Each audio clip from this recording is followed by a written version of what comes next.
साझा कर रही है। दूसरा, बार बार राहुल गांधी बोलते हैं वो एटम बम फूटने वाला है। इनका एटम बम कभी फटता क्यों नहीं है? ये कोई विषय को लेकर के गंभीरता से आता नहीं है, बोलते कि हाइड्रोजन बम फटेगा। आज का जो विषय को लेकर के मैं तो इतना दुखी हूं कि मैं इसको लेकर के आपसे बात करना पड़ रहा है। हरियाणा में चुनाव चल रहा था, उनके वरिष्ठ नेता कुमारी शैलजा ने उसी समय कहा कि हरियाणा में कांग्रेस जीत नहीं पाएंगे क्योंकि हरियाणा के कांग्रेस के नेता ही हराना चाहते हैं। अभी 3 दिन पहले उनके एक फॉर्मर मिनिस्टर ने कांग्रेस से इस्तीफा दिया और यह भी कहा कि कांग्रेस हरियाणा में इसलिए हारा कि कांग्रेस के नेता ही काम नहीं कर रहे थे और खुद ही हरा रहे हैं। और फिर कांग्रेस के जो वहां के प्रदेश अध्यक्ष, उनका नाम है राव नरेंद्र सिंह, उन्होंने कहा कि वहां तालमेल ही नहीं है ग्रास रूट में कांग्रेस पार्टी का, कैसे जीत सकते हैं? जब उनके नेता, कांग्रेस के नेता ही कह रहे हैं कि वो अपने वजह से हारे हैं, और यहां राहुल गांधी कह रहे हैं वोट चोरी हो गया, इलेक्शन कमीशन को गाली दे रहे हैं। इस तरीके के आप बात करेंगे तो कौन विश्वास करेंगे? बार बार चुनाव हारने का बाद भी सबक नहीं सीखते हैं। कांग्रेस के कई नेता हमसे मिले हैं, बहुत दुखी है। वो कह रहे हैं कि राहुल गांधी जब तक उनका नेता रहेगा कांग्रेस जीत नहीं सकते हैं, और वो ईवीएम को गाली दे रहे हैं। तो इसलिए मैं आपको बहुत साफ साफ कहना चाहता हूं, एक सिंपल प्रोसेस को मैं बहुत शॉर्ट में कहना चाहता हूं, क्योंकि कॉम्प्लिकेटेड नहीं है सिस्टम। हमारा लोकतंत्र बहुत साफ है। हमारा इलेक्शन प्रक्रिया में सबसे पहले इलेक्शन कमीशन इलेक्शन को चलाते हैं। तो इलेक्शन कमीशन का बात मैं आपको नहीं कहूंगा, क्योंकि इलेक्शन कमीशन खुद ही कहेंगे। बीजेपी का नाम लिया है और बीजेपी का मुख्यमंत्री का एक क्लिप को चला के बोला है, इसलिए मैं उसको जवाब देना चाहता हूं। हमारे वहां के हरियाणा के मुख्यमंत्री ने एक लाइन कहा कि हम चुनाव जीतेंगे, हमारा अच्छा व्यवस्था है। व्यवस्था मतलब क्या है? बीजेपी, हमारा डिसिप्लिन, हमारा काडर, हमारा जो कार्यकर्ता, हमारा नेता का समर्पण, हमारा कार्यकर्ताओं का त्याग, ये है हमारा व्यवस्था, ये है हमारा ताकत। इसी से हम विश्वास से कहते हैं कि हम चुनाव जीतेंगे। हम 24 घंटे दौड़ते रहते हैं। मैंने भी अपना जिंदगी में 3-3, 4-4 महीने गांव घर नहीं देखे हुए अलग अलग जगह में पैदल चलते थे। ये हम लोग का सिस्टम है बीजेपी का, ये हमारा व्यवस्था है। इलेक्शन में सबसे पहले वोटर लिस्ट होते हैं, वोटर्स की सूची होते हैं। वो सूची सबके पास उपलब्ध होता है, वेबसाइट में होता है। पॉलिटिकल पार्टी उस सूची को देख सकते हैं और उसके बाद क्लेम्स एंड ऑब्जेक्शन का मौका होता है। कोई भी अगर ऐसा लगे कि उसका नाम कट गया है, कोई फर्जी है, उसको कंप्लेंट देने का सिस्टम होता है। सूची में सिर्फ भारत के नागरिक ही नाम हो सकता है सूची में। अगर कोई गलत हो गया तो उसको हटाने के लिए प्रक्रिया इलेक्शन कमीशन ने चलाया भी है। अभी एसआईआर जो कर रहे हैं वो वोटर लिस्ट शुद्धिकरण के लिए होता है। तो अगर बिहार में सब लोग खुश है कि हाँ हम जेन्युइन वोटर है, मेरा नाम सूची में है, कोई कंप्लेन नहीं है। जो नकली है, जिसका नाम नहीं है या जो इस दुनिया में नहीं है या चले गए हैं, उसका नाम कट गया, वो कंप्लेन नहीं कर रहा है, राहुल गांधी रो रहे हैं। वहां पब्लिक खुश है कि शुद्धिकरण होना चाहिए हमारा वोटर लिस्ट का। और प्रॉब्लम सिर्फ राहुल गांधी में है, कांग्रेस पार्टी में भी बहुत लोग अभी दुखी हैं। बिहार में कई लोग कह रहे हैं कि राहुल गांधी उनके वहां प्रचार में ना आए, क्योंकि वो आने से जो थोड़ा कुछ चांस है वो भी बिगड़ जाते हैं। आपने देखा होगा वो आरजेडी के नेता भी कभी भी राहुल गांधी का लाइन का बात करता ही नहीं है, क्योंकि राहुल गांधी दुनिया भर का नाम सारा बात करते हैं तो वो लोगों से कोई कनेक्ट होता नहीं है। जब क्लेम्स एंड ऑब्जेक्शन होता है, वोटर लिस्ट फाइनल होता है, तो उसका वोटिंग प्रोसेस होता है। जो वोटिंग होते हैं उस समय हर पॉलिटिकल पार्टी के पोलिंग एजेंट्स होते हैं। इलेक्शन कमीशन का जितना ऑफिसर्स है वो तो स्टेट गवर्नमेंट का ही ऑफिसर होते हैं, उसको इलेक्शन ड्यूटी में लगाते हैं। फिर बाहर से ऑफिसर ऑब्जर्वर के हिसाब से आते हैं। जब वोटर वोट डालते हैं तो पोलिंग एजेंट, अलग अलग पॉलिटिकल पार्टी के पोलिंग एजेंट्स पोलिंग स्टेशन में रहते हैं, वो चेक करते हैं कौन वोट डाला है, कौन अभी नहीं डाला, वो चेक करता है। अब अगर कांग्रेस का एजेंट वहां अगर नहीं है तो बता दे कि वो एजेंट नहीं रख पाया। पोलिंग एजेंट रहता ही है, हर पॉलिटिकल पार्टी का, हर कैंडिडेट का पोलिंग एजेंट रहता है और उसी हिसाब से वोटिंग होते हैं। उसके बाद में जो वोटिंग होने के बाद अगर कोई उसमें गड़बड़ी है तो आप इलेक्शन कमीशन को पिटीशन दे सकते हैं, अपील कर सकते हैं। उसमें अगर लगता है कि न्याय नहीं मिला तो फिर आप अदालत जा सकते हैं। ये सब तो करना नहीं इनको।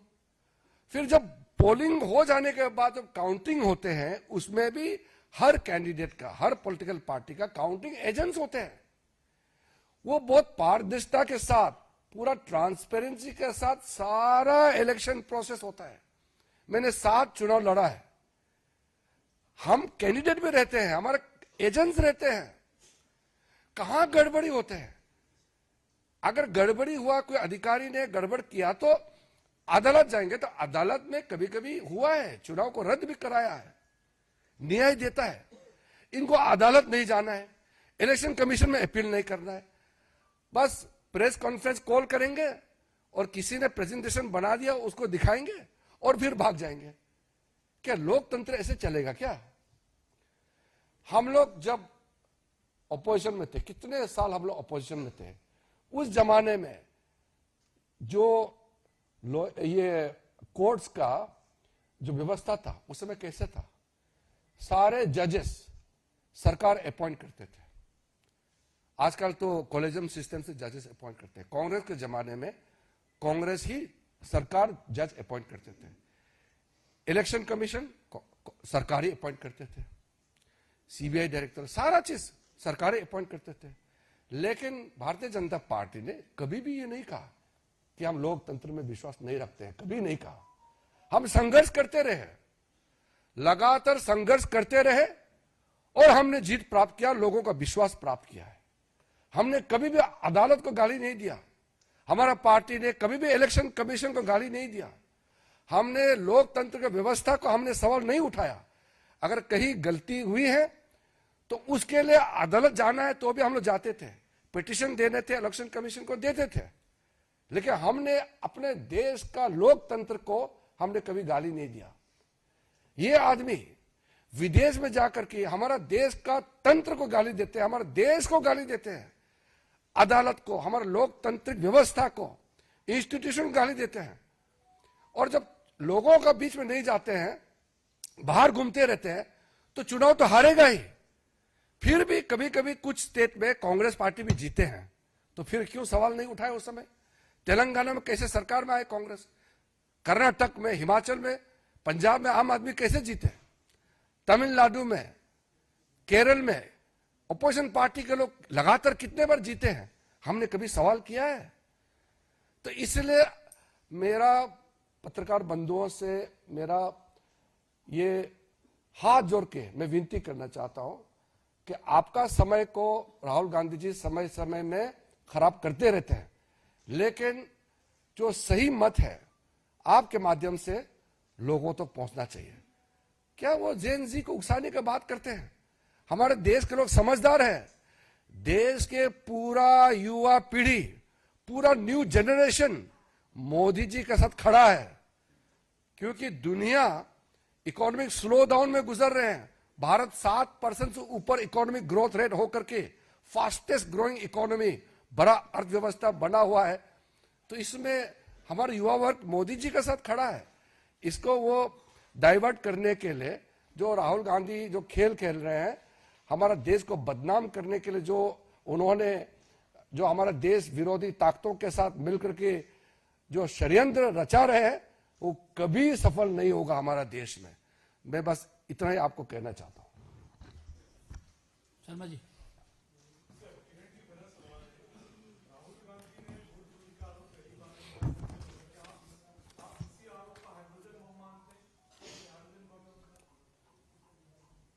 कांग्रेस पार्टी जो कांग्रेस की विफलता को राहुल गांधी के सर में फोड़ने के बजाय ईवीएम को फोड़ रहे हैं। वोट चोरी का क्या अर्थ होता है? खुद को इतने साल उनके परिवार इस देश को चलाया, तो क्या वोट चोरी से ही चलाया था क्या? कोई इस तरह कंसेप्ट नहीं है। ये उनको आइडिया कोई देश से बाहर बैठ करके ये उसको पॉइंट्स देते हैं, आइडिया देते हैं, हमारा देश को बदनाम करने के लिए उसको फीड करते हैं और उसको लाउड स्पीकर की तरह वो यहाँ बजा बजा के बोल रहे हैं। ऐसा कोई चीज है ही नहीं। हम तो लोकतंत्र में और लोकतांत्रिक व्यवस्था में विश्वास करने वाले लोग हैं। हम लोग मामूली मेहनत करते हैं क्या? आज मैं मंत्री हूं, प्रधानमंत्री जी कार्यक्रम चलाते हैं, जन जन तक पहुंचाने के लिए हम लोग दिन रात दौड़ते हैं। यही व्यवस्था है, हम इसमें विश्वास करते हैं, तभी तो लोग मोदी जी को विश्वास करते हैं। मोदी जी का हर काम लोगों तक पहुंच रहे हैं, दुनिया देख रहा है। कल भी एक देश का प्रधानमंत्री जी ने कहा कि विश्व में मोदी जी का नेतृत्व को सब मानने लगा है। दुनिया कह रहा है ये चुनाव हारते हैं और खुद को बदनाम करने का जगह सिस्टम को वो बदनाम करते हैं। कोई इस तरह का वोट चोरी का कंसेप्ट है ही नहीं है। वो उसके दिमाग में किसने ठोस के घुसाया हुआ है? देवेंद्र प्रासद जी।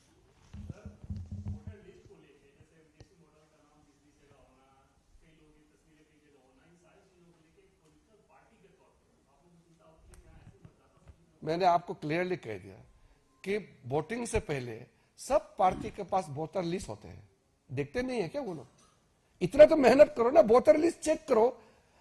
हर गली में सबको मालूम है कौन कौन वोटर है। अगर नकली वोटर है तो भी उस गांव का सरपंच, वहां के जो बीएलपी, वहां का जो हमारे एजेंट्स होते हैं, ऑफिसर, सबको मालूम है। वोटर लिस्ट को अगर कहीं नाम गड़बड़ है तो उसको शुद्धिकरण के लिए भी इलेक्शन कमीशन का व्यवस्था बनाया हुआ है। अब व्यवस्था में मेहनत कर करके उसमें हिस्सा तो लेते नहीं है, यहां इल्जाम लगाने के लिए आ जाते हैं। ए अनिल साहब।